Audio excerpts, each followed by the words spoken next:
gabi sa Quiapo ay tila may sariling buhay. Humahalo ang amoy ng insenso sa lansangan, ang mga sigaw ng tindero, at ang tila walang katapusang ugong ng trapiko. Sa gitna ng kaguluhang iyon, sa ilalim ng overpass malapit sa simbahan, nakaupo ang isang batang may maruming damit, basag ang tsinelas at tangang lumang lata ng biskwit. Siya si Gail, 9 na taong gulang, ulila sa ama at ina at walang ibang tagapagtanggol kundi ang sarili. 6 na taon na ang nakalilipas nang masunog ang kanilang barong-barong sa gilid ng riles. Si Atasha, ang ina niyang isang hilot at albularyo, ay nasawi habang nililigtas ang batang sanggol ng kapitbahay. Si Gael, na nooy 3 taong gulang, ay himalang nabuhay. Natabunan ng sako ng bigas habang nakatago sa ilalim ng mesa. Simula noon, bangketa na ang naging tahanan niya. Ngunit kahit nasa lansangan, nananatili sa kanyang alaala ang tinig ng kanyang ina. Sa tuwing pipikit siya tuwing gabi, naririnig niya ang mahinahong boses na nagtuturo. Gael, ang dahon ng bayabas, kung nilaga at ipanghugas, nakakapagpagaling ng sugat. Kapag malamig ang palad ng tao, hanapin mo ang init sa kanyang hininga, doon mo makikita kung nasaan ang sakit. Hindi niya alam kung panaginip lang ang lahat o guni-guni ng isang batang gutom, pero natatandaan niya ang bawat aral. Sa mga panaginip niyang iyon, kadalasan ay may ilaw, banayad na liwanag na mumabalot sa katawan ng mga taong may sakit. At habang siya'y lumalaki, napapansin niyang hindi ito basta guni-guni lang. Totoong nakikita niya ito. Isang hapon na Miyerkules, habang nagtatago siya sa likod ng kariton para hindi mahuli ng mga tanod, may narinig siyang sigawan. Isang matandang mangingisda ang biglang bumagsak sa gitna ng palengke, tila inatake sa puso. Agad siyang nilapitan ng mga tao, at habang ang iba ay humihingi ng tulong, si Gael ay lumapit, marahang hinawakan ang pulso ng matanda. "Huwag mo siyang gagalawin, baka lalong lumala." Sigaw ng isang ale, ngunit hindi natinag si Gael. Iningnan niya ang mukha ng mangingisda. Pabaling-baling, walang malay. Pagdampi ng palad niya sa pulsuhan ng matanda, nakita niyang tila may makapal na ulap sa bahagi ng dibdib nito. Madilim, mabigat. Pumikit si Gael, at sa isip niya ay inusal ang dasal na narinig niya sa panaginip. Sa liwanag ng tubig at dahon, buksan mo ang lagusan ng hangin at buhay. Dad, ilang segundo pa lang, napansin ng mga tao na unti-unting nagkakaroon ng galaw ang mga daliri ng matanda. Napatingin sa kanya ang mga nakapaligid, at nang biglang dumilat ang mangingisda, halos sabay-sabay silang napaatras. "Ano yun?" bulong ng isa. "Milagro ba yun?" tanong naman ng isa pang tindera. "Ang batang yun, hindi siya normal." Simula noon, kumalat ang kwento. Ang batang marumi, tahimik at palaging nakaupo sa gilid ng overpass ay hindi pala karaniwang palaboy. Inawag siya ng ilan na batang milagro, habang ang iba ay nagsabing anak siya ng espiritu. Maraming natakot, pero mas maraming nahalina. Bawat gabi, dumadami ang tumatabi sa kanya. Mga taong may arthritis, bata na may ubo, o nanay na may sugat na hindi gumagaling. Hindi lahat ay gumagaling, pero ang iba ay hindi maipaliwanag ang pagbuti ng pakiramdam pagkatapos hawakan ni Gael. Ngunit para kay Gael, hindi ito tungkol sa milagro. Hindi ako Diyos. Madalas niyang sambitin kapag kinakausap siya ng mga tao. Pero tinuruan ako ni nanay kung paano makinig sa katawan at sa liwanag.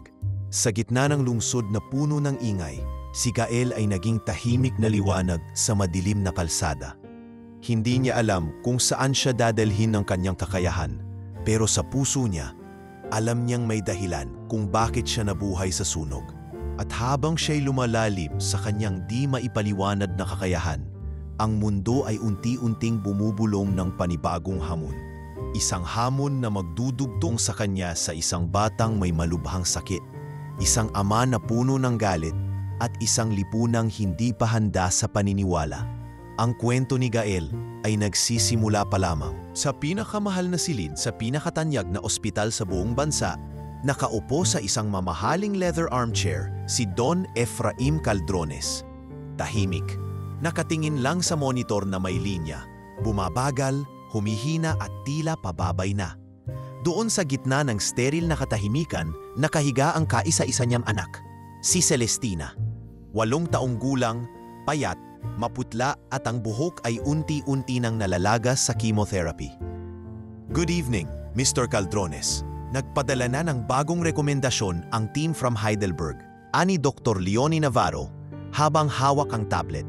Pero hindi na rin sila optimistic. Experimental na lang ang mga susunod na options. Hindi tumugon si Don Efraim. Tumango lang. Itinuloy ni Dr. Navarro, bagamat ramdam ang bigat ng kanyang sariling tinig. May bagong immunotherapy sa Singapore. Pero kahit doon, sinasabi nilang less than 10% ang chance. Tahimik pa rin si Don Efraim. Sa likod ng makapal na salamin ng kanyang mga mata ay walang emosyon. Wala ni isang kurba ng lungkot o galit sa kanyang muka. Ngunit sa ilalim ng damit niyang detahi, sa likod ng mamahaling relo, bakal na tinig, ay puso ng isang ama na unti-unting binabasag ng kawalang magawa. Umalis si Dr. Navarro. Iniwan siyang muli sa kanyang katahimikan. Lumapit siya sa kama, inilapat ang palad sa noo ng anak. "Estina," bulong niya, halos hindi naririnig. "I tried. I bought the science. I built this empire for you." Pero hindi siya sinagot ng bata. Si Celestina, dating masayahin at malikot, ay naging anino ng dati niyang sarili. Parang kandilang unti-unting nauupos. Ang dating hiling ay bagong laruan, ngayon ay tubig na may yelo. Hindi na rin siya humihiling ng mga kwento. Sa halip, mga buntong hininga na lang ang lumulutang sa kwarto niya gabi-gabi. Sa hallway ng ospital, habang binabaybay ni Don Efraim ang marmol na sahig, sinasalubong siya ng mga taong may yuko. Mga nurse na hindi makatingin ng diretso. Mga doktor na parang mga robot na walang lakas ng loob magsabi nang wala na pong pag-asa. Saan nga ba napunta ang kapangyarihang dati niyang tangan? Ang negosyanteng walang kinatatakutan, na kayang magsara ng mga kumpanya, magpabagsak ng stocks at magdikta ng presyo ng gamot sa Southeast Asia. Nayo'y bigo sa harap ng sariling anak. Sa bawat hakbang niya, para siyang dinudurog ng katahimikan. Pagdating ng gabi, sa itaas ng mansyon nila sa Forbes Park, doon siya bumubuhos ng luha. Walang nakakakita, walang nakakaramdam. Pero araw-araw, bago siya matulog, tinatanong niya ang sarili, ano pa ba ang kulang? Nakapaligid sa kanya ang teknolohiya, AI na tumupukoy ng kanser sa dugo sa pamamagitan ng isang patak ng laway, genetic mapping machine, cryotherapy chamber. Lahat ay binili niya, lahat ay nasubukan, pero hindi nito kayang ibalik ang dating sigla ng kanyang anak. "Bakit hindi sapat ang pera ko?"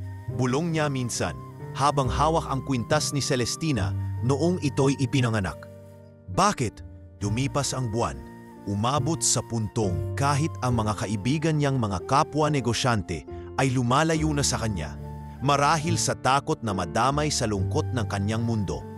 Ang press ay tinigilan na rin siyang pansinin. Masyado nang sensitibo ang kalagayan ng anak ng Caldrones. Isang gabi, habang naglalakad siya sa charity wing ng ospital, isang bahagi na hindi niya madalas puntahan, nakita niyang may batang palaboy na kinukulit ang mga nurse.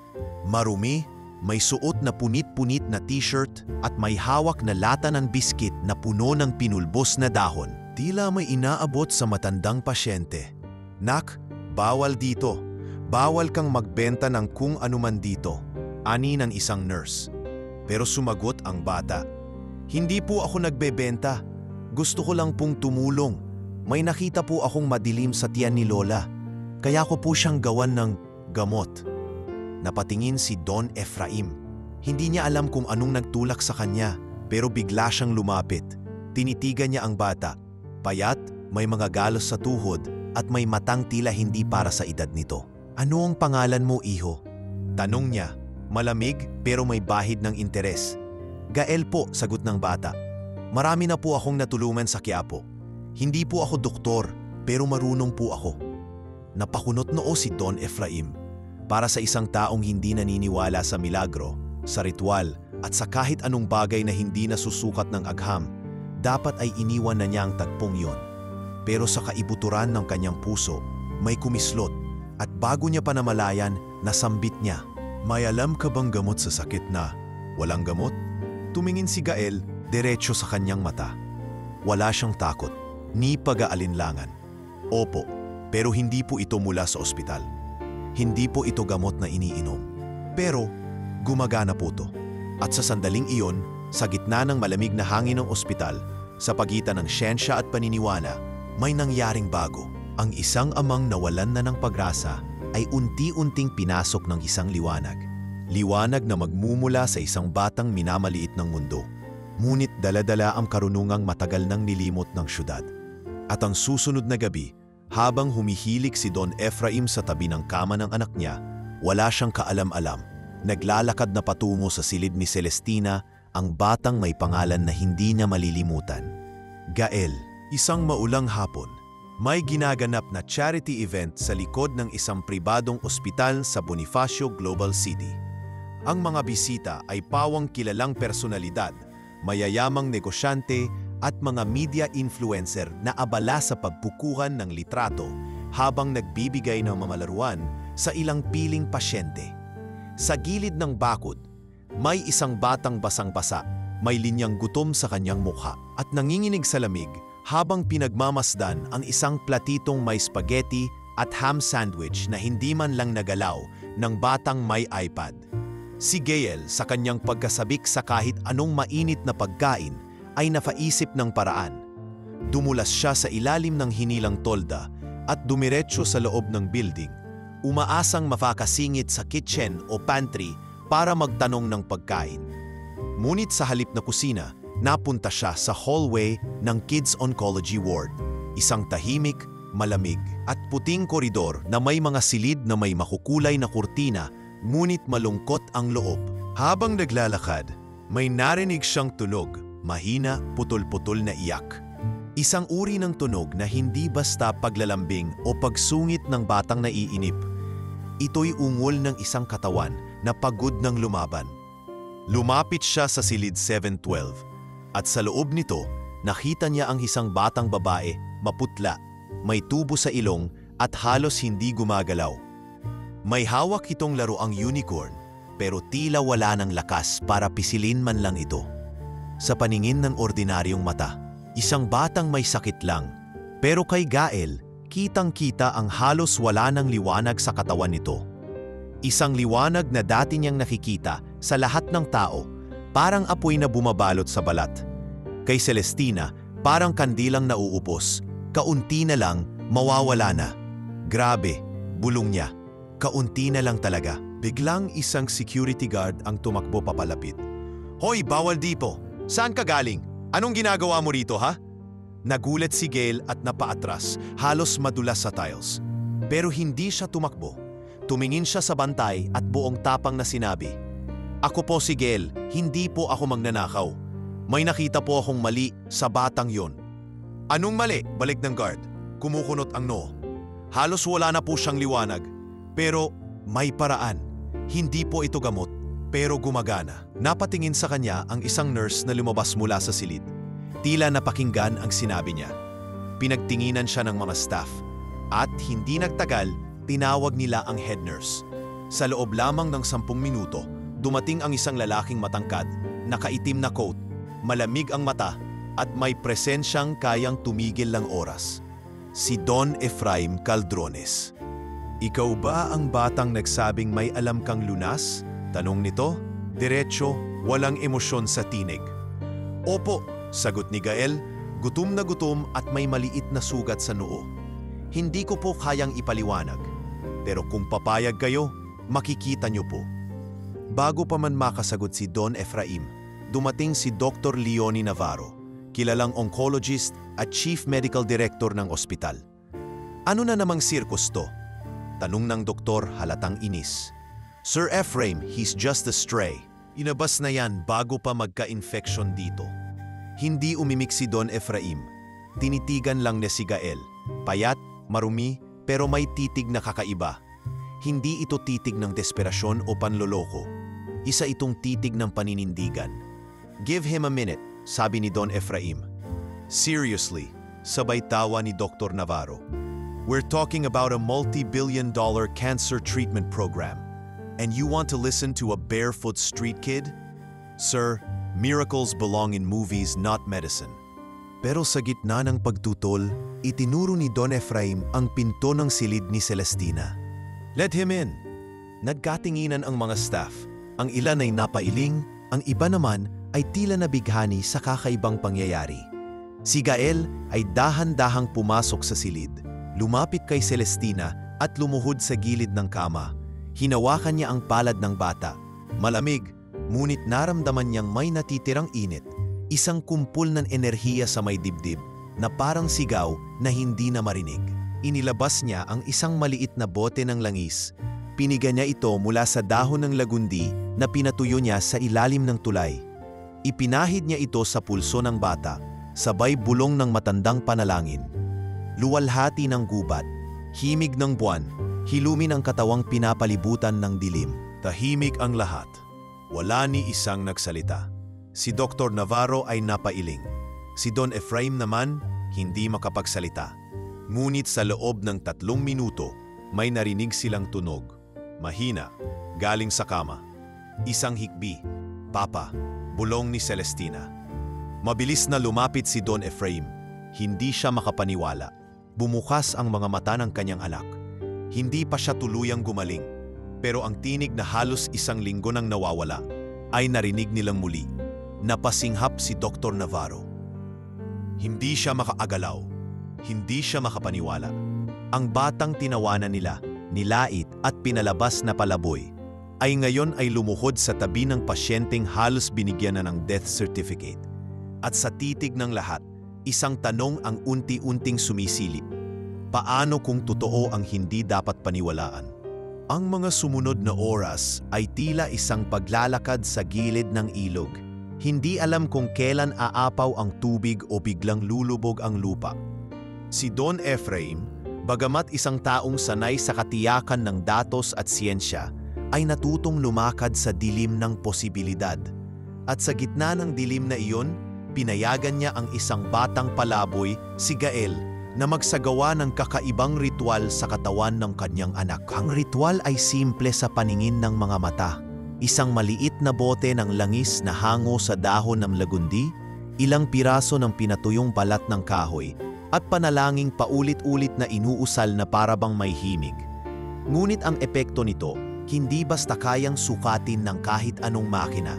Nang unang gabi na isinagawa ni Gael ang ritual, hindi inasahan ni Don Efraim ang nakita niya. Si Celestina na ilang araw nang halos hindi gumagalaw, ay unti-unting huminto sa panginginig habang nakahawak si Gael sa kanyang palad. Ang kanyang hininga ay naging mas mahinahon, mas buo, at sa mga mata ni Gael, na tanging siya lamang ang may kakayahang makakita ng liwanag ng isang katawan. Isang bagay ang bumalik. Isang munting sinag ng asul na apoy, nagsisimulang sumiklab mula sa kanyang dibdib. Hindi siya nagsalita, hindi rin nagpaliwanag. Hinayaan niyang ang katahimikan at ang mga marahang galaw ng katawan ng bata ang magsalita para sa kanya. Kinabukasan, matapos ang isang blood test na isinagawa bilang routine monitoring, may napansin si Dr. Leonie Navarro. Taas ng platelet count? Bulong niya sa sarili habang nakatitig sa resulta. Hindi posible to. Kahapon nasa critically low levels ito. Pinatawag niya agad ang 2 iba pang oncologist para i-verify ang results. Sa 3 magkakahiwalay na test, pareho ang resulta. Ang immune response ni Celestina ay biglang nagpakita ng senyales ng pagbangon. Sa isang emergency meeting ng board ng ospital, hindi na itago ni Dr. Navarro ang kanyang pagkabigla o marahil ang kanyang pagkalito. Mga ginoot ginang, wika niya habang pinapakita ang graphs sa screen. I am not here to promote superstition, but these results defy standard medical expectations. Napatingin sa kanya si Valderico Munsayak, isang matandang board member at co-founder ng ospital. Are you saying, Doctor, na ang milagro ng isang batang lansangan ay mas epektibo kaysa sa 5 milyon dolyar na chemotherapy program natin. Huwag po tayo magpadala sa emosyon, giit ni Dr. Navarro. It could be a spontaneous spike, a fluke, but we have to be cautious. At sa pagbobotohan, nagdesisyon ang board, bawal na muling papasokin si Gail sa ospital. Hindi siya lisensyado, hindi siyentipiko, at higit sa lahat, isang palaboy. Para sa kanila, sapat na 1 o 2 araw ng eksperimento. Pagbalik ni Don Ephraim sa kwarto ng anak, dala niya ang balita. Nakaupo si Gael sa gilid ng kama, inaawitan ng isang mahina't mapayapang salin ng dasal si Celestina habang pinupunasan ang noo nito gamit ang tela na binabad sa tubig ng halamang tawa-tawa. Hindi na raw kita papayagang makapasok bukas, ani Don Ephraim, walang emosyon sa mukha, pero halata ang lamlam sa tinig. Tumingin si Gael, bakit po? Bumubuti na po si ate. Sabi nila, fluke lang at delikado raw kung itutuloy natin. Ilang segundong katahimikan. Tapos ay marahang tumango si Gael. Naiintindihan ko po, pero kung gusto niyo po, gabi-gabi, pupunta ako, patago, wala pong makakakita. Tinitigan siya ni Don Ephraim, isang batang walang pag-aalinlangan sa tinig. Isang batang hindi humihingi ng kapalit, hindi sumusuko at hindi naghahanap ng pagkilala. Bakit mo to ginagawa, Gael? Tanong niya sa wakas. Napayuko ang bata. Kasi po, may mga bagay na hindi binabayaran ng pera at may mga sakit na hindi kayang gamutin ng ospital. Pero ang panalangin, minsan napapakinggan po. At mula noon, gabi-gabi, 12:00 ng hating gabi, dumarating si Gael sa likod ng ospital. Inaakyat niya ang gilid ng back fence kung saan may sira sa kamera. Pinapasok siya ni Don Ephraim mismo at dinala sa silid ni Celestina. Wala siyang suot na uniforme. Wala siyang lisensyang bitbit. Ang tanging dala niya, isang lalagyan ng langis, piraso ng kahoy, isang luma ngunit buo ang pananalig na puso, at panalangin ng isang batang hindi kailanman kinilala ng lipunan. Sa bawat gabing iyon, habang tulog ang buong ospital, gumigising ang himala sa loob ng silid 722. At sa bawat pagdalaw ni Gael, unti-unting nabubuo ang isang kwento na hindi maisusulat sa medical journal. Ngunit huhubog sa kasaysayan ng mga paniniwala, na minsan ang pinakamalakas na lunas ay nagmumula sa isang maruming palad na walang ibang hangarin kundi ang magsilbi. Matapos ang ilang linggo ng palihim na pagdalaw ni Gael sa ospital upang gamutin si Celestina, dumating ang isang sandaling hindi na sapat ang katahimikan ng gabi upang itaguyod ang milagro. Dumami na ang mga tanong. Lumalim ang tensyon sa pagitan ng siyensya at pananampalataya. Kaya't isang gabi, habang nakatanaw si Don Ephraim sa bituin sa bintana ng kanyang opisina sa hospital wing, inabot niya ang cellphone at tinawagan si Gael. Dalhin mo kami kung saan ka natuto. Aniya, ayokong umasa na lang sa hindi ko naiintindihan. Gusto kong makita mismo. Kinabukasan, sakay ng isang pribadong helikopter, tumungo sila sa isang lugar na ni sa mapa ng Department of Tourism ay halos hindi na minamarkahan, isang liblib na bahagi ng kabundukan sa Ifugao. Sa gitna ng mga rice terraces, sa likod ng makapal na gubat, naroroon ang isang komunidad na tila naiwan ng panahon. Bumababa pa lang sila mula sa bundok, ay sinalubong na sila ng malamig na hangin at usok ng nasusunog na kahoy. Isang matandang babae ang nakatayo sa pintuan ng isang bahay na gawa sa kawayan at kogon.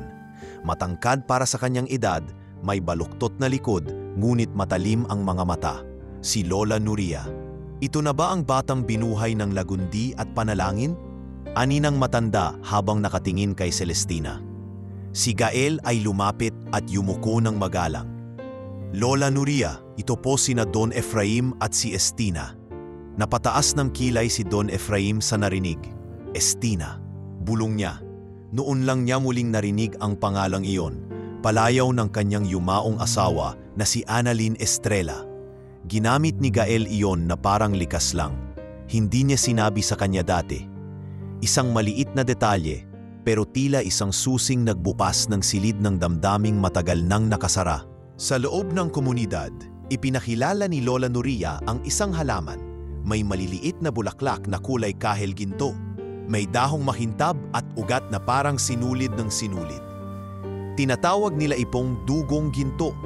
Bawal to sa syudad, ani ni Lola Nuria, habang pinipiga ang katas ng dahon. Dahil di ito pwedeng irehistro, di ito pwedeng pagkakitaan. Napakunot noo si Don Efraim. Bakit naman? Lahat ng gamot may aktibong sangkap na pwedeng i-identify. Subukan mo anak, ipadala mo sa laboratorio. Ang sasabihin nila sa'yo, walang kakaiba. Pero tingnan mo, sa isang lumang mangkok, pinakain nila si Celestina ng inihalong-halong sabaw mula sa dugong ginto, sinamahan ng pinatuyong balat ng balakbakan at pinitpit na ugat ng dalandan ligaw. 3 araw siyang pinakain ito, habang si Gael ay araw-araw na ginagamitan ng ritual si Celestina tuwing dapitapon, kasabay ng awit ni Lola Nuria na binubuo ng mga salitang hindi maintindihan ni Don Efraim. Ngunit ang hindi niya maintindihan, iyon ang nagpagulat sa kanya. Sa ika-4 na araw, habang naglalakad siya papuntang kubo kung saan natutulog ang kanyang anak, narinig niya ang isang tunog na tila pamilyar pero hindi niya akalaing maririnig muli. "Papa! Papa! Tingnan mo! Nahuli ko yung paru-paro." Nakita niya si Celestina, nakatsinelas lang, tumatakbo sa damuhan, hawak ang isang garapon na may malaking asul na paru-paro. Napatigil si Don Efraim. Ilang buwan nan ang nakaraan mula nang marinig niya ang anak na tumawa. Ilang buwan mula nang huli siyang tinawag na Papa nang may galak, hindi ng panghihina. Lumuhod siya at yakap ang anak. "Estina." Napalingon si Gael at ngumiti habang pinupunasan ang kamay na may bahid ng pinaghalong langis at alikabok. Malakas na po siya. Hindi lang katawan, pati puso. Nang gabing iyon, habang nakaupo sila sa ilalim ng puno ng katmon, tinanong ni Don Efraim si Lola Nuria. "May paraan ba para madala ito sa syudad? Para maibahagi sa mas marami pa?" "Pwede," sagot ni Lola Nuria, sabay hitit sa kanyang tabako. "Pero pag dinala mo sa lungsod, susubukan nilang ipaloob ito sa kahon ng agham. Papatay nila ang kaluluwa ng halamang ito." "Paano mo nasabing may kaluluwa ang isang halaman?" Balik ni Don Efraim. Halos sarkastiko pero may halong paggalang. "Dahil kapag inamoy mo ang lupa habang umiiyak ang pasyente, nag-iiba ang timpla ng halaman. Pag masaya siya, mas matapang ang amoy. Hindi ito gamot lang. Isa itong tagapagdala ng damdamin. Hindi mo yan makikita sa microscope." Pagbalik nila sa Maynila, dala ni Don Efraim ang ilang samples ng dugong ginto. Pinadala niya ito sa 5 laboratorio sa 3 bansa. Pare-pareho ang resulta. No active compound found significant for immunoresponse stimulation.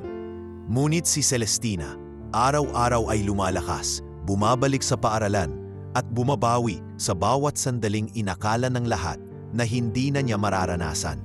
Sa bawat ngiti niya, sa bawat tawa, sa bawat pagtakbo niya sa loob ng garden ng ospital, nakasama si Gael, hawak ang kanyang lumang lata ng langis at simpleng dasal.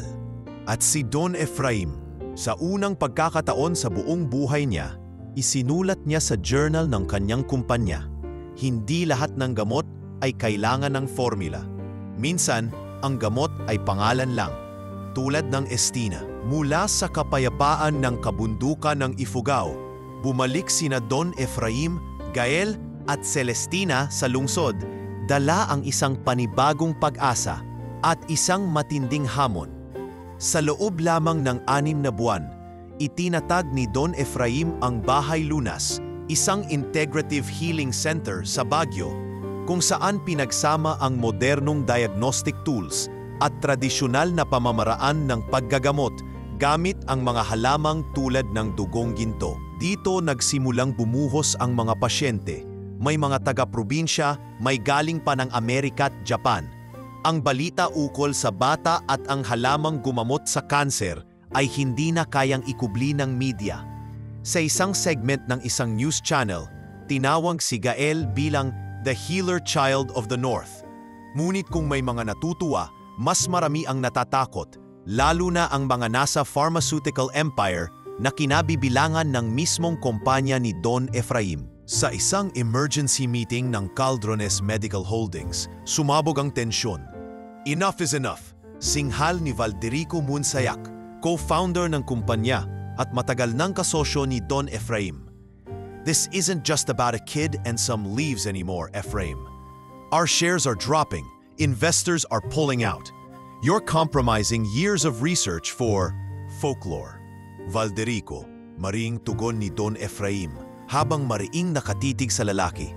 I saw her die, then I saw her live. I don't care about the numbers. I care about what works. Then maybe you're no longer fit to lead this company, malamig na sambit ni Munsayak.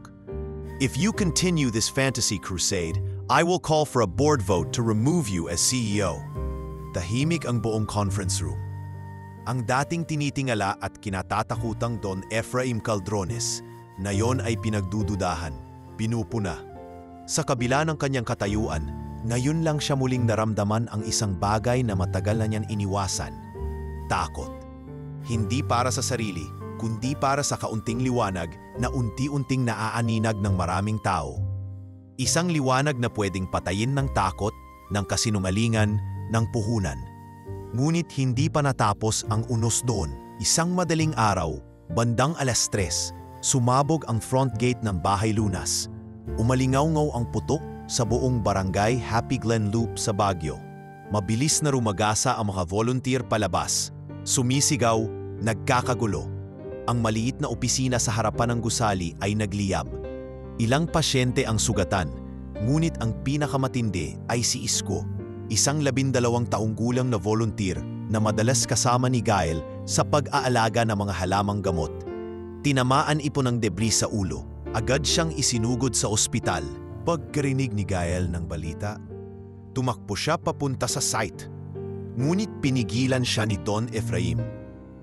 Gael, hindi mo kasalanan to, bulong ng lalaki. Pero kung hindi ko sila dinala rito, kung hindi ko sila tinuruan, tumigil ka. Ang kasalanan ay nasa mga taong ayaw makakita ng pag-asa, hindi sayo. Sa mga sumunod na araw, hindi lumabas ng kwarto si Gael. Pinili niyang manahimik.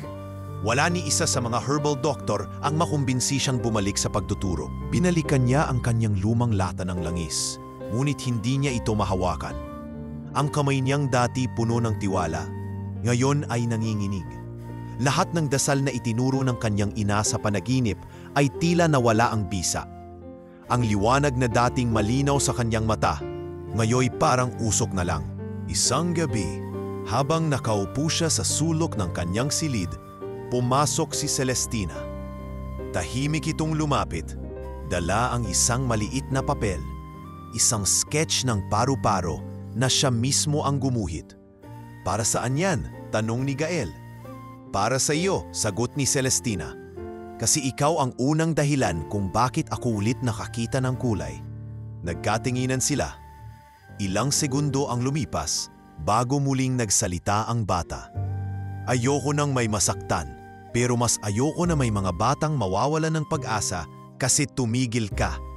Hindi mo pwedeng hayaan na ikaw din ang mawala. Dahan-dahang tumulo ang luha ni Gael.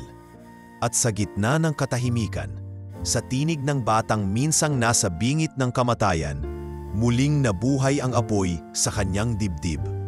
Salamat, mahina niyang sambit. Itutuloy ko kahit kami na lang ang maniwala. Kinabukasan, muling binuksan ang Bahay Lunas. Sa harap ng pintuan, nakapaskil ang bagong tarpaulin. Hindi lahat ng lunas ay nabibili, pero lahat ng lunas ay dapat ibahagi. At sa unang pagkakataon, mula nang pumutok ang eskandalo, dumating ang mga pasyente na walang takot, mga doktor na bukas ang isip, at mga nanay na buhat ang kanilang mga anak. Ang ilan ay mula sa malalayong lugar. Ang iba na may dati na nilang tinanggihan ng ospital. Sa gitna ng lahat, naroon si Gail, mas tahimik, mas matatag, at mas handang tumindig para sa liwanag na matagal nang gustong patayin ng mundo. Ang pagbangon ng Bahay Lunas matapos ang pagsabog ay naging simbolo ng pag-asa para sa marami. Ngunit para sa iba, lalo na sa mga kapangyarihang kumikita mula sa gamot at takot, ito ay naging banta. Hindi nagtagal, formal na inihain sa Office of the Prosecutor ang isang reklamo laban kay Gael. Illegal practice of medicine without a license. Wala siyang kinita, wala siyang siningil. Pero sa mata ng batas, sapat na ang kanyang ginawa, ang paggamit ng kaalaman sa panggagamot na hindi kinikilala ng medical board upang siya'y kasuhan. Wala po akong pinilit, pahayag ni Gael nang una siyang ininterview ng media sa labas ng korte. Lahat po ng lumapit sa akin, lumapit dahil hindi na sila sinagot ng ospital. Tumutak ang buong bansa. Isang batang minsang palaboy, ngayoy nakatayo sa harap ng estado. Sa loob ng korte, suot ni Gael ang barong Tagalog na ibinigay sa kanya ni Don Efraim, habang si Celestina naman ay tahimik na nakaupo sa likod, mahigpit ang hawak sa kanyang sketchbook. Ang korte ay puno. May mga doktor, abogado, media at mga ordinaryong tao na ang tanging dahilan ng presensya ay ang mga salitang "gumaling ako dahil sa kanya." Ang abogado ng complainant, si Attorney Fermin Aguado, ay binigyang diin ang punto ng batas.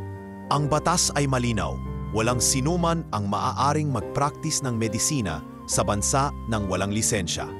Hindi usapin dito kung gumaling ang pasyente, kundi kung legal ba ang pamamaraan. Tahimik lang si Gael, pero nang tumayo si Don Efraim upang tumestigo, nabago ang ihip ng hangin. I was a man of science.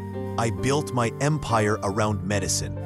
But when my daughter, Celestina, was given weeks to live, it was not science that brought her back.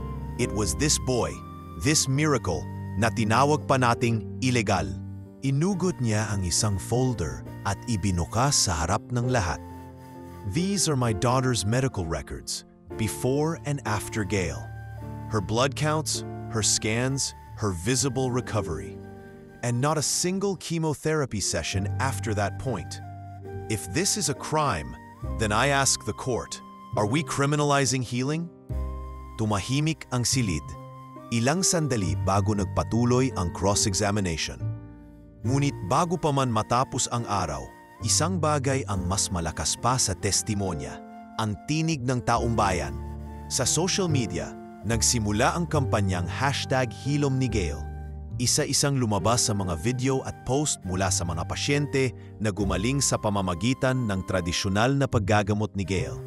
May dating tricycle driver na nakalakad muli matapos ang stroke, isang babaeng may cyst sa matris na hindi na kinailangang operahan, at isang lolo na nawalan ng paningin ngunit muling nakakakita matapos ang mga ritual sa bahay lunas. Hindi ako naniniwala sa milagro, sabi ng isa sa viral video. Pero naniniwala ako kay Gael. Dahil sa kanya, nakita ko ulit ang anak ko lumalakad.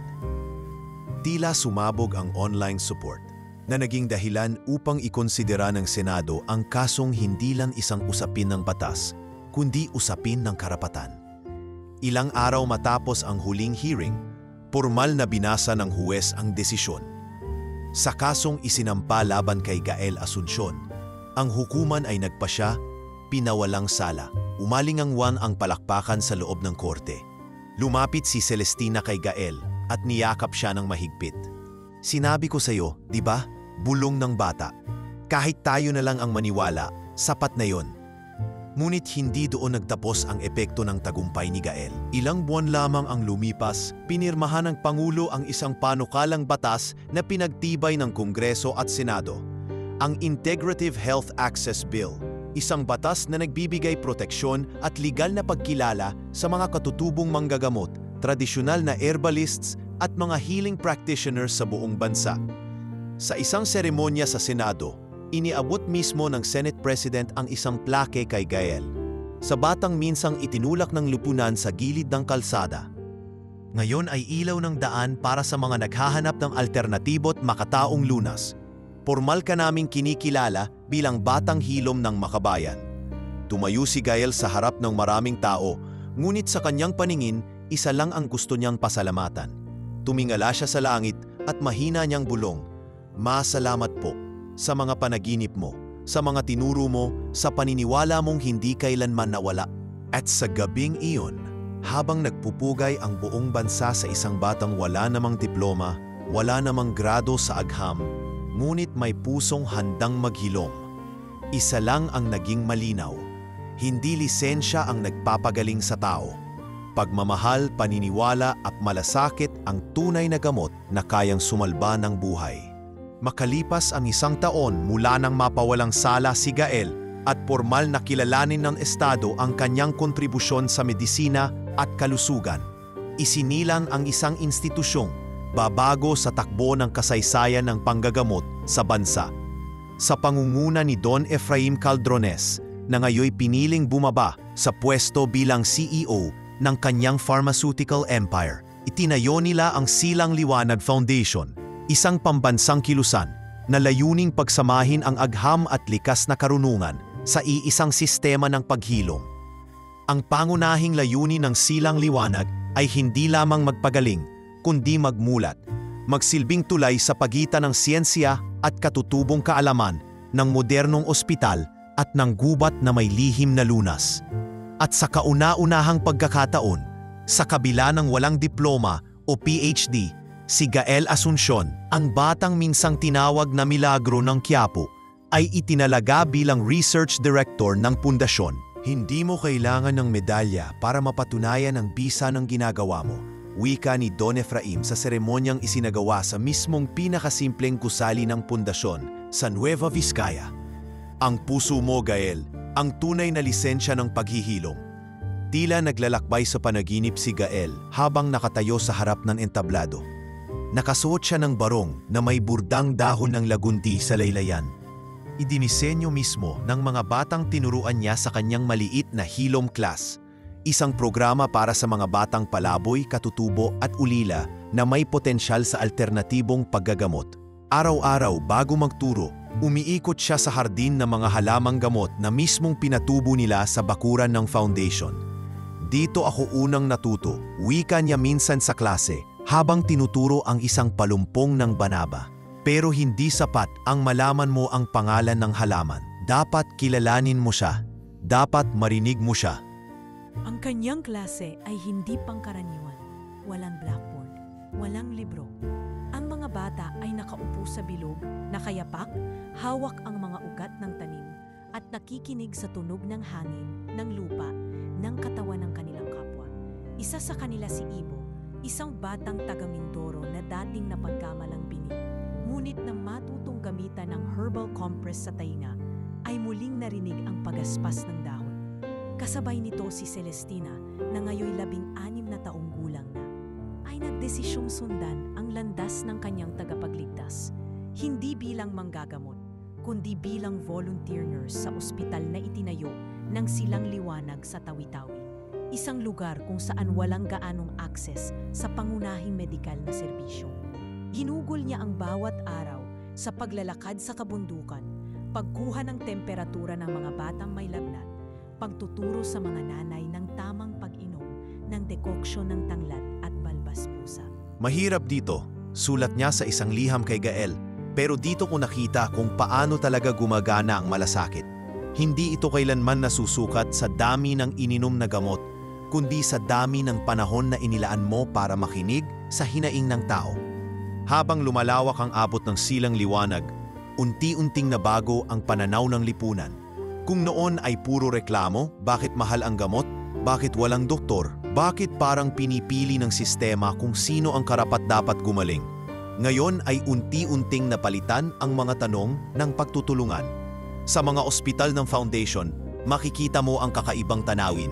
Isang nurse na nagtuturo ng breathing technique habang pinapahid ang herbal balm sa likod ng pasyente. Isang doktor na nagtatanong sa lolo kung anong halamang ginagamit nila sa rayuma. Isang batang mag-aaral na nagpupunas ng luha ng isang buntis habang kinukwento ang kwento ng hilom.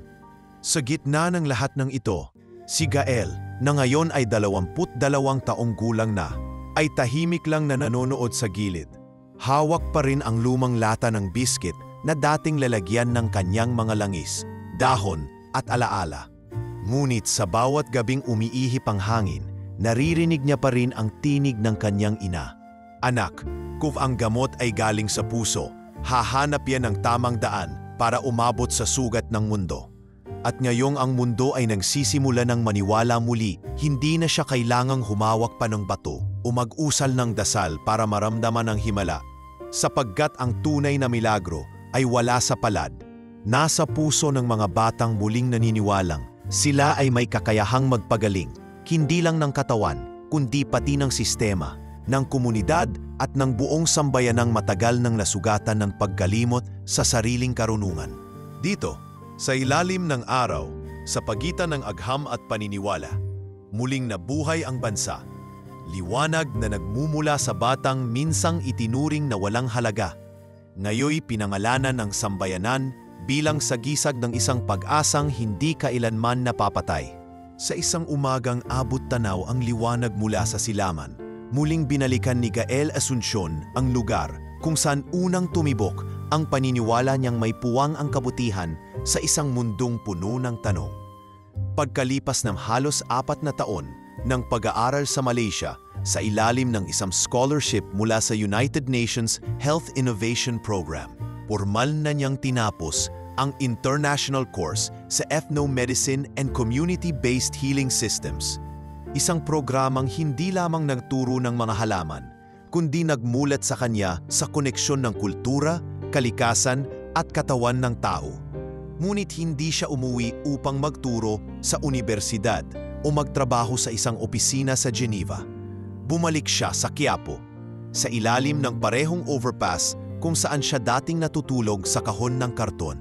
Ngayon ay dala niya ang bagong misyon, ang magbalik at tumulong sa mga tulad niyang dating hindi nakikita ng lipunan. Ang dati basang sementong tinutulugan niya ay ngayon ay may maliit na tarpaulin na may nakasulat, Bahay Banahaw, libreng lunas, walang bayad, walang tanong, lahat ay may halaga. Isang lumang warehouse ang pinarenovate niya sa tulong ng donasyong pinagsama-sama ng mga dating pasyente at ng Silang Liwanag Foundation. Dito, walang aircon o kama, ngunit may gubat ng halamang gamot sa likod, may bukas na bintanang hinahayaan ang araw at hangin, at may lamesang yari sa kahoy na laging puno ng kape, salabat at mga lumang libro sa medisina at tradisyonal na panggagamot. Sa unang linggo pa lang, dagsana ang tao, babaeng may 5 anak, lolo't lolang nilalangaw na ang sugat, batang hindi makalakad sa hirap ng asthma. Hindi lahat agad gumagaling, ngunit lahat naririnig. At para kay Gael, iyon ang simula ng Lunas. Isang hapon ng Miyerkules, habang naggugupit siya ng tuyo para gawing tsaa, may dumating na dalagang nakasuot ng puting t-shirt, may nakasabit na lumang backpack at may bitbit na bayong ng tuyong tanglad at oregano. "May tao po ba?" anas ng boses. Tumango si Gael at ngumiti. "Maligayang pagdating, taga saan ka?" "Ako po si Ayesa Lim," sagot ng dalaga, bahagyang nangingimi. "Dating medical student sa Manila Med, pero umalis ako. Hindi ko kinaya yung sistema. Nagtrabaho ako sa tribu ng Panay Bukidnon. Tinuruan nila ako ng mga gamit sa alikasan. Sabi nila, baka dito ko raw mahanap ang kasagutan sa hinahanap kong lunas." Napangiti si Gael. "Kung ang puso mo ay nasa pagilom, malamang ikaw talaga ang hinahanap naming manggagamot." Mula noon, naging magkasama sila sa pang-araw-araw na operasyon ng Bahay Banahaw. Si Gael ang nagriritual, nagbibigay ng konsultasyon sa mga pasyente, habang si Ayesa ang nagdodokumento ng mga halamang ginagamit. Pinipino ang proseso ng pagbubuo ng herbal preparations at nagbibigay din ng mga edukasyong medikal. "Hindi mo ba namimiss ang uniforme mo sa ospital?" tanong ni Gael minsan habang naggagawa sila ng kompres gamit ang pinakuluang dahon ng banaba. Ayesa tumawa. "Hindi. Dito, hindi ako sinusukat sa grado. Dito ang pasyente ko hindi takot sa bill. Takot lang silang mawala ang pagkakataong mahalin muli." Sa mga gabing tahimik, habang nagliligpit ng mga kagamitan at pinapahinga ang katawan mula sa buong araw na pagkalinga, napapansin ni Gael ang panakanakang pagtitig ni Ayesa sa bituin. Minsan, sabi ni Gael, "Iniisip ko, paano kung hindi ko naranasang matulog sa kalye? Baka hindi ko rin matutunang makinig. Baka nga, sagot ni Ayesa. Pero kung hindi mo rin iyon naranasan, paano kita makikilala ngayon? Doon nagsimula ang pag-usbong ng damdamin sa pagitan nila. Hindi malakas, hindi biglaan, parang halamang unti-unting tumutubo sa tamang lupa, sa tamang panahon. Tahimik na pag-alalay, hindi sigaw ng emosyon, kundi bulong ng pag-unawa. Minsang nahulog ang isang pasyente sa labas ng klinik habang naghihintay ng gamutan, sabay silang nagbuhat, nilapatan ng lunas at tinawanan ang kanilang pagod habang nakaupo sa sahig ng klinika. Pawis-pawis at may gumuhit na langis sa pisngi ni Ayesa. Halata bang ako ang may hawak ng bote kanina? Biro ni Ayesa habang pinupunasan ang sarili. Hindi, sagot ni Gael. Pero halata na ikaw ang dahilan kung bakit hindi ko na kaya pang hindi ngumiti kahit pagod na pagod. Hindi nila kailangang ipagsigawan ang nararamdaman nila. Ang misming klinik na pinatatakbo nila ay pruweba ng kanilang pagmamahalan. Isang pagmamahalang itinayo sa serbisyo, hindi sa material na bagay. Sa Quiapo, ang dating mundo ng kalye ay unti-unting napalitan. Ang mga dating reklamador na yun ay nagtatanong kung paano makakatulong. Ang mga dating tagamasidlang ngayon ay nag-aalok ng pag-aalaga. At si Gael, siya na ngayon ang taong dating iniwasan ng lahat. Ngunit ngayon ay tinatawag ng mga bata bilang Tatay Hilong. At sa bawat araw na dumarating, sa bawat hakbang na kanilang nilalakbay, ang dating kwento ng isang batang milagro ay patuloy na isinusulat. Ngayon, kasama na si Ayesa, ang babaeng hindi lamang sumama sa kanyang layunin, kundi ang nagsindi ng bagong ilaw sa puso niyang matagal lang handang magmahal, ngunit hindi na alam kung paano. Sa ilalim ng parehong tulay na minsan niyang tinawag na tahanan, ngayon ay may tahanang hindi nagawa sa karton, kundi ng paniniwala, pakikipagkapwa at pag-ibig. Sa ikalawang taon ng pagpapatakbo ng Bahay Banahaw, marami nang gumaling, marami nang umuwi na may ngiti at bagong pananalig sa kakayahan ng simpleng halamang gamot at ng panalangin galing sa puso. Ngunit sa kabila ng tagumpay, alam ni Gael at ni Ayesa na hindi bawat kwento ay may garantiya ng himala. Hindi lahat ay nagwawakas sa paggaling at hindi lahat ay dumadating sa tamang oras. Isang maulang hapon, habang abala si Gael sa pagpapakulo ng tsaa mula sa ugat ng tanglad ligaw, isang magulang ang humahangos papasok sa klinika. Basang-basa sa ulan, buhat ang batang halos hindi na humihinga. "Dok! Dok! Tulungan niyo ang anak ko!" Umiiyak na sigaw ng tatay habang sinisikap manatiling matatag ang kanyang mga kamay. Ang bata ay 7 taong gulang, bayat, maputla at hindi na halos makagulapay. Ang pangalan niya ay Dario, anak ng isang mangingisda mula sa Baseco Compound. Ayon sa ama, 2 linggo nang nilalagnat, walang gana kumain at ngayon ay halos hindi na gumagalaw. Nang makuha ang hospital records mula sa Tondo General, sinabi roon, acute kidney failure secondary to systemic infection. At ang pinakamasakit, ipinauwi na lang si Dario para maghintay. Wala na raw po kaming magagawa, hikbi ng ama. Pero sabi nila dito raw po sa Bahay Banahaw, may pag-asa pa kahit wala na. Napatingin si Gael kay Ayesa. Hindi niya kailangang magsalita. Sa tingin pa lang ni Ayesa, alam niyang pareho silang nararamdaman. Takot na baka hindi na ito umabot. Pero higit pa sa takot, ang pangakong pinamhahawakan nila. Hanggat humihinga, may pag-asa. Ilapag mo siya rito. Mahinang utos ni Gael.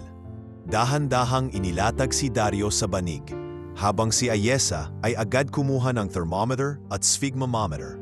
Mababa na ang presyon. Halos walang refleksyon ang mata. Ang hininga ay mahina, putol-putol. Gael, mahina ang tinig ni Ayesa. Mas malala to kay Celestina. Hindi lang puso o dugo ang apektado, kidney na to. Tumangulang si Gael sabay luhod sa tabi ng bata. Umugong sa kanyang pandinig ang katahimikan.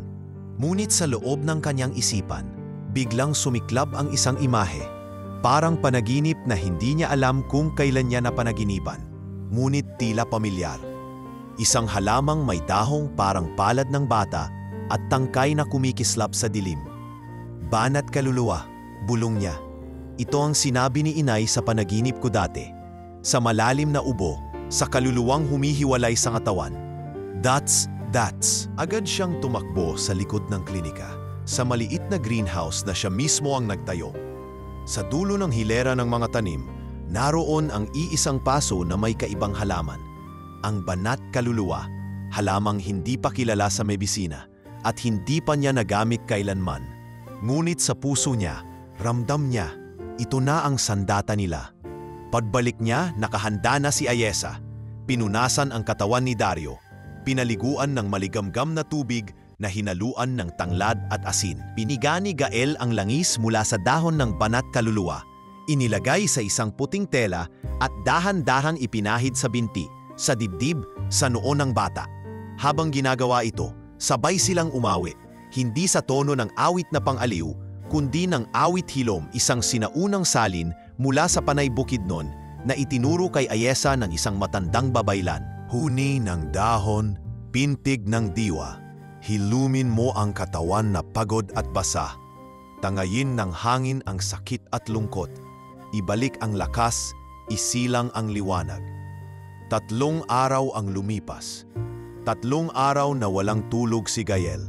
3 araw na nakabantay si Ayesa habang ang mga volunteer ay salit-salit sa pagbantay ng banayad na lagay ni Dario. At sa 4 araw, isang himalang mahirap ipaliwanag ang muling naganap. Gael! Tawag ni Ayesa habang tinatakpan ang bibig sa pagkagulat. Gael! Gumalaw ang daliri. Mabilis siyang lumapit. Si Dario, na ilang araw nang hindi kumikilos, ay marahang dumilat. Huminga ng malalim. Nilingon ang paligid at mahina niyang tinig ay halos hindi marinig. Nasaan po si Papa? Agad na tinawag ang ama ni Dario. Pagpasok nito, napaluhod sa sahig at walang patid ang luha. Anak ko, buhay ka pa! Kinabukasan, matapos ulit-ulitin ang laboratory tests, ipinadala ang resulta sa isang ospital sa Makati para sa validation. Lumabas ang resulta. Normal na ang kidney function ni Dario. Walang bakas ng damage, walang sign ng sepsis. Para bang walang nangyari. Hindi na ito mapigilan ng media. Bata mula Baseco, himala sa bahay Banahaw. Kidney failure patient, gumaling matapos ipahid ang banat kaluluwa. Pag-asa mula sa kalikasan, milagro o medisina, lumaganap ang pangalan ni Gael sa social media.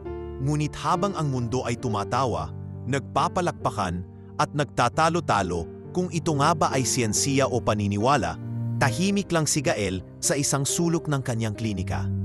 Tinanong ako ng isang reporter, sabi ni Gael kay Ayesa habang nagliligpit sila ng mga paso, kung anong sikreto ko. Anong sagot mo? Tanong ni Ayesa. Ngumiti habang pinupunasan ng pawis. Sabi ko, wala. Dahil ang totoo, hindi ko kailanman inangkin ang kapangyarihan. Ang tanging meron ako ay paniniwala. At iyon ang hindi na kayang burahin ng kahit anong opinyon.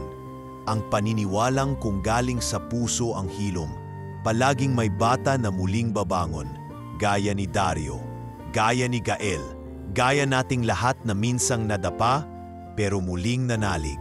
Mainit ang tagsibol sa Geneva. Ngunit ang paligid ng Palais des Nations ay tila puno ng kakaibang lamig.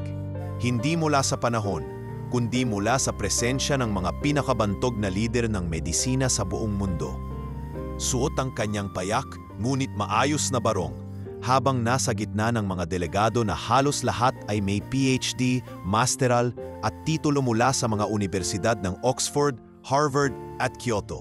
Naroon si Gael Asuncion, dating palaboy, ngayoy kinatawan ng Pilipinas sa World Health Forum. Ang tagpo ay tila isang eksenang hinugot mula sa panaginip. Ngunit sa mata ni Gael, ito ay hindi pangarap, ito ay panata. Ipinakilala siya ng tagapagpadaloy bilang the boy who healed. isang bansag na mabilis lumaganap sa headlines matapos ang milagro ni Dario at ang pagkalat ng banat kaluluwa healing method. Dumagsa ang coverage. BBC, Al Jazeera, Reuters, at mga independenteng media na sabik madinig ang tinig ng kabataang mula sa lansangan, ngayoy nasa entablado ng pandaigdigang talakayan sa kalusugan. Ngunit hindi sa palakpak ni Gael nahanap ang lakas. Sa unang bahagi ng kanyang talumpati, tahimik lang siyang nakatayo. Tiningnan ang bawat mukha sa harapan niya. Mga doktor, politiko, negosyante at mga lider ng NGO. At saka siya huminga ng malalim. Magandang araw po sa inyong lahat. Ako po si Gael Asuncion. Walang medical degree, walang diplomang tinapos. Pero nakakita na ng daan-daang pasyente na gumaling. Hindi dahil sa akin, kundi dahil sa paniniwala. Tumahimik ang hall. Walang gumalaw, walang ingay. Lumaki po ako sa ilalim ng tulay, hindi sa loob ng classroom. Ang unang ospital ko ay Sako. Ang unang patient ko ay kalaro kong may paso. Ngunit ang lahat ng alam ko, tinuro ng isang tinig na patuloy kong naririnig hanggang ngayon.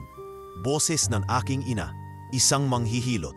Ipinaliwanag niya kung paano ang mga katutubong manggagamot sa Pilipinas ay nananatiling itinuturing na anino lamang ng sistemang medikal. Wala silang lisensya, wala silang batas na sumasaklaw sa kanila. Ngunit taon-taon, sila ang nilalapitan ng mga walang kaya, ng mga napagod sa ospital, ng mga iniwan ng medisina. Ipinaglalaban ko ngayon na sila ay kilalanin, hindi bilang tagapamalit sa mga doktor, kundi bilang katuwang, sa bawat barangay, sa bawat bundok. May mga manggagamot na hindi kailanman tinuruan sa eskwela, pero araw-araw ay lumalaban upang may isa pang buhay ang hindi tuluyang mamatay. Mula sa likod ng entablado, nakatingin si Ayesa, na suot ang likhang ethnic scarf mula sa tribu ng Panay Bukidnon, habang si Celestina, dalaga na yon, ay kumukuha ng litrato gamit ang kanyang phone para i-upload sa health blog na pinapatakbo niya, Hilom Diaries. Sa pagtatapos ng talumpati, tumindig si Gael at nagpakita ng larawan. Isang bata, sugatan, payat, nakahiga sa banig.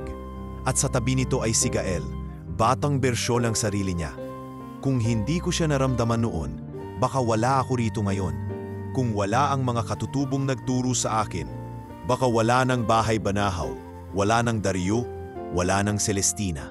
At kung hindi natin kikilalanin ang mga manggagamot ng puso, hindi natin makukumpleto ang tunay na mukha ng kalusugan. Hindi makapagsalita ang maraming delegado.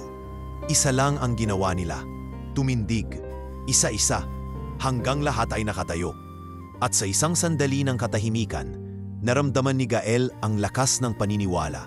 Isang palakpak, hindi bilang papuri, kundi bilang pagkilala. Kinabukasan, inilunsad ni Gael kasama sina Ayesa at Celestina ang Project Halo Hilom, isang inisyatibo sa ilalim ng UN Health Innovation na naglalayong pagsamahin ang medical science, cultural wisdom, at compassion bilang iisang sistema ng holistic care.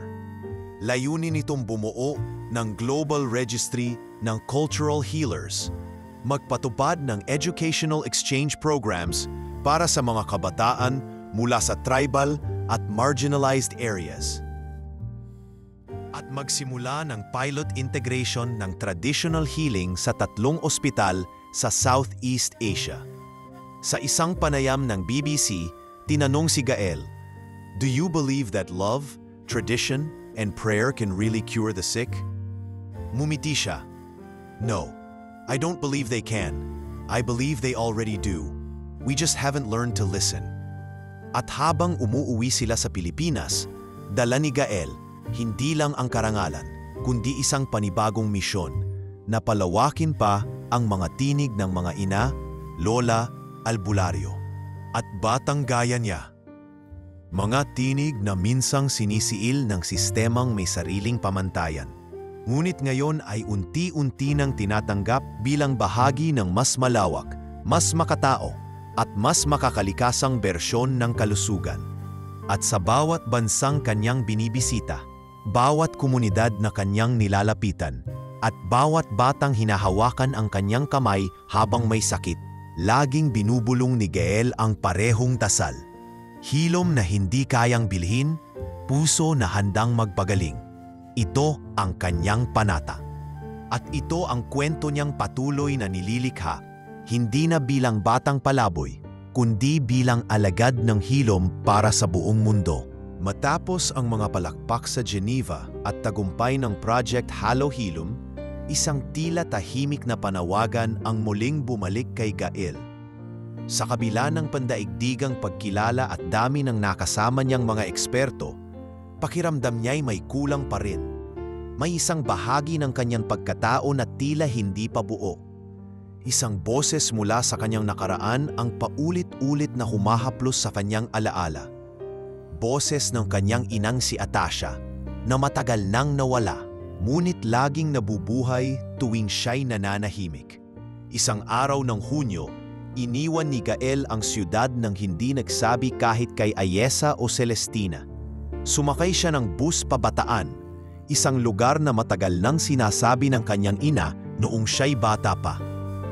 Kung sakaling mawala ako, anak, minsan niyang narinig habang sila'y nagkukubli sa ilalim ng trapal noong maliit pa siya. Hanapin mo ang aklat sa gubat ng bataan. Hindi yan binabasa ng mata, kundi ng puso. Makalipas ang 14 na taon, nasa harap na siya ng makakapal na halaman sa paanan ng buntak dinalupihan. May dala siyang maliit na bag na naglalaman lamang ng baling langis, isang sarong at isang piraso ng lumang tela na may borda ng lumang simbolo, isang palad na may dahon sa gitna. Sa gitna ng kagubatan, nakarating siya sa isang bahay na yari sa kahoy at kogon. Halos natatakpan na ng mga gumagapang na bagi. Dito siya sinalubong ng isang matandang babae. Matayog ang tindig kahit baluktot ang likod at ang mga matay tila may lamlam ng panahon. Ako po si Gael Asuncion, aniya habang nakayuko. Hinahanap ko po si Lola Simporia. Huli ka ng isang henerasyon, Gael. Sambit ng matanda sabay turo sa bangkito sa ilalim ng punong anahaw. Pero tama ka sa oras. Naupo siya, tahimik. Hinawakan ni Lola Simporia ang kanyang pulso, gaya ng ginagawa ng mga albularyo. Pero hindi para alamin ang sakit, para alamin kung sino siya. Anak ka ni Atasha, alam ko sa tibok ng dugo mo. Kasing bagal pero kasing lakas ng kanyang hininga. Hindi ko po alam kung anong hanap ko, tapat niyang sagot. Pero parang hindi ako mapakali. Hanggang sa maalala ko yung sinabi ni nanay tungkol sa Librong Lunas. Napatingin sa kanya si Lola Simporia. Mahaba ang tingin, para bang inaalala ang daang taon ng kasaysayan na siyang binabantayan. Maya-maya'y tumayo ito. Binuksan ang lumang aparador na uno ng alikabok at inilabas ang isang bagay na nakabalot sa telang abuin. Ito ang hindi nila mahahanap kahit ilang siyentipiko ang ipadala. Hindi ito aklat na nakalimbag. Ito ay aklat na binuhay. Pagbukas ng tela, tumambad kay Gael ang Librong Lunas, isang koleksyon na mga pahinang gawa sa pinatuyong balat ng kahoy, inukit na mga sinaunang manggagamot at isinulat gamit ang pulang dagta. May mga dasal, guhit na mga halamang matagal nang hindi nababanggit sa anumang medical journal at higit sa lahat, isang ritual na tinawag na paglinang ng diwa, isang uri ng paglalapat ng lunas hindi lamang sa katawan kundi sa kaluluwa ng tao, gamit ang 4 na elemento: hangin, tubig, apoy, at lupa. Naniniwala ako, Lola, bulong ni Gael, habang dahan-dahang tinutunton ang bawat pahina. At ito ang kulang sa mundo ngayon. Hindi lang gamot, kundi koneksyon. Pinagkatiwala sa kanya ni Lola Simporia ang buong nilalaman ng libro, kasabay ng bilin. Ang kaalaman, Gael, hindi binubuhos lahat sa isang tasa. Unti-unti. Dahil kapag hindi mo pa kaya ang init, baka ikaw ang nasunog.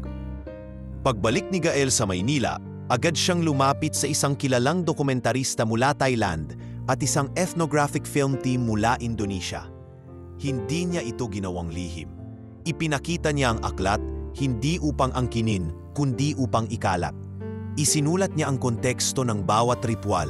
Isinama ang mga scientific annotations para sa mga bahagi ng halamang may proven medicinal value at ginawa nito ng salin para sa wika ng maraming bansa sa Timog Silangang Asya. Lumabas ang dokumentaryo sa pamagat na Lunas, The Lost Book of Healing, isang 3 bahaging palabas na ipinalabas sa National Geographic Asia, Al Jazeera Documentaries at sinundan ng mga screening sa universidad mula India hanggang Peru. Sa kauna-unahang pagkakataon, isang kinatawan mula sa Department of Health sa Pilipinas ang lumabas sa national media at nagsabi, maraming gamot ang hindi matatagpuan sa laboratorio kundi sa loob ng kagubatan at ang mga kagubatang ito ay binabantayan ng kaalamang matagal nang tinatawag ng ilan na pamahiin. Ngunit ngayon, marahil ay panahon na para tawagin itong pamana. Tumulo ang luha sa mata ni Gael nang marinig ito sa radyo habang naglilinis ng damo sa likod ng bahay banahaw. Ma, bulong niya, hindi ko man naramdaman ang yakap mo habang lumalaki ako.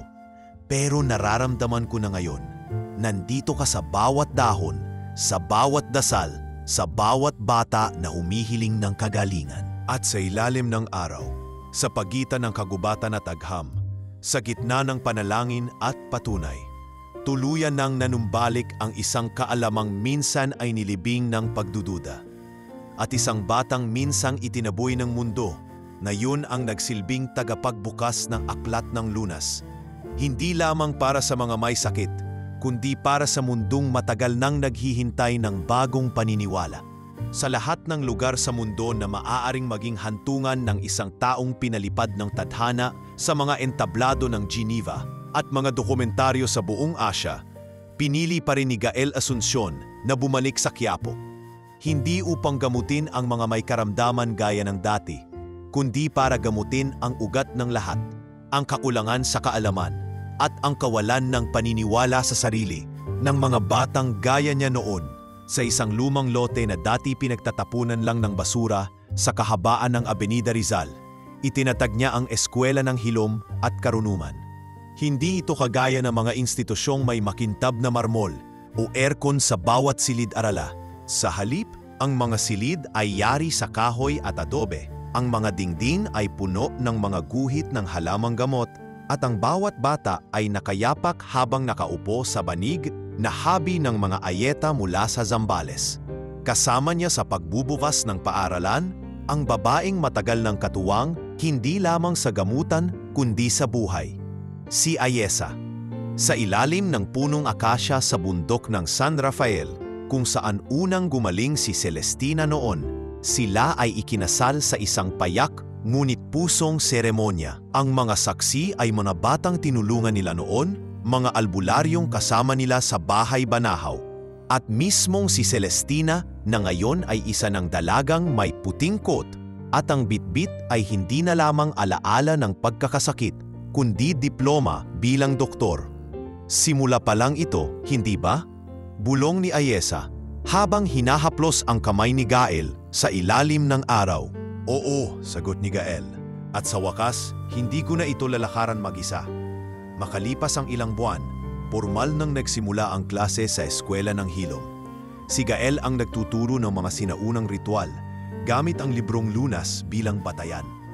Si Ayesa naman ang nag-aasikaso ng mga modules sa scientific validation ng mga halamang gamot. At si Dr. Celestina Caldrones, na minsang nilabanan ang kamatayan sa edad na 8, ay bumalik upang magturo ng kursong siya mismo ang unang tumanggap. Integrative Oncology, isang programang binuo ni Gael para pagsamahin ang modernong chemotherapy at likas na pangangalaga ng katawan, isipan at kaluluwa. Hindi mo na kailangang mamili, paliwanag ni Celestina sa kanyang unang araw ng klase. Hindi mo kailangan sabihing doktor o manggagamot. Pwede kang maging dalawa. Ang mahalaga, alam mong ang bawat katawan may sariling tinig at dapat mo itong pakinggan. Sa bawat sulok ng eskwelahan, mararamdaman ang kakaibang enerhiya. Mga batang may mata ng pagkamangha, mga guro na hindi nagtuturo lamang para sa grado, kundi para sa paghilom. May isang silid na tinawag na Silid Inay kung saan maaaring magpahinga ang sinumang gustong manahimik. Sa hardin, naroroon ang halos 100 uri ng halamang gamot. Bawat isa may QR code na naglalaman ng kasaysayan, gamit at dasal na kalakip nito. At isang araw sa bawat taon, tuwing huling linggo ng Pebrero, ipinagdiriwang sa eskwelahan ang Araw ng Hilom. Dito, kinikilala ang mga batang hindi lamang gumaling, kundi nakatulong sa iba gamit ang kanilang sariling paraan ng paghilom. May gumagamit ng kanta, may gumagamit ng yakap, at mayroon ding gumagamot sa pamamagitan ng pagguhit at pagdarasal. Sa gitna ng selebrasyon, tumayo si Gael sa entablado at kinausap ang mga magulang, estudyante at mga bisita mula sa iba't ibang bansa. Ang hilom ay hindi lang gamot, hindi lang dahon, hindi lang dasal. Ito ay pagkilala na ang bawat isa sa atin ay may kakayahang magpagaling, kung hindi man ng katawan, ng puso, ng isip, at kung minsan sapat nang malaman mong may nakikinig sa iyo para magsimula ang paghilom. Nagpalakpakan ang mga tao, ngunit ang pinakamatamis na sandali ay nang ihayag ang bagong plake sa harap ng eskwelahan.